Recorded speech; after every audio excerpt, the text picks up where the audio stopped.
Фаршпен жасалған каннелони. Сәлем оқырмандарым, сіздермен бүгін кешкі асқа осындай ерекше тағам жасаймыз. Рецепт ұнаса лайк басып, каналыма тіркеліп қоюды ұмытпаңыздар. Тағамымызға осындай үлкен макарондар қажет болады. Осы макарондар ішіне салынатын салмасын дайындаймыз. Ол үшін бізге фарш, шуа, балғын көкөністер, тұз, дәмдеуіштер және бір қасық сұйық май қажет. Бәрін жақсылап араластырамыз. Салмамыз дайын. Енді макарон ішіне салып шығамыз.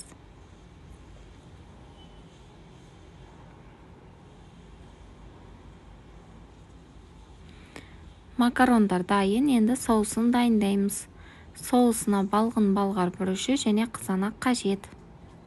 Балғын болгар бұрышын және қызанақты тазалап, 4 бұрыш етіп турап, блендердан өткізіп аламыз.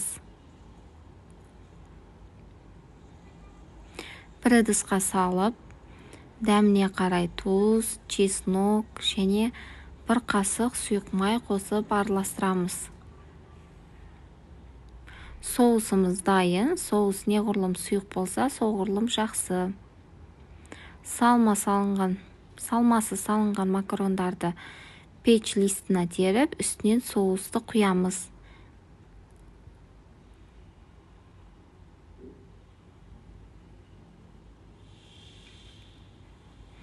Бетін фольгамен жауып, печте 180 градуста 1 сағат пісіріп аламыз.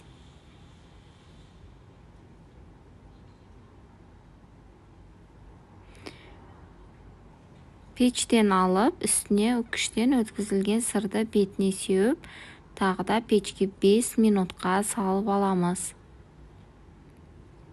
Тағамымыз дайын. Ыдысқа салып, дастарханға ұсына берсек болады. Рецепт ұнаған болса, достарыңызбен бөлісіп қоюды ұмытпаңыздар. Сіздермен болған қаламқас ас болсын.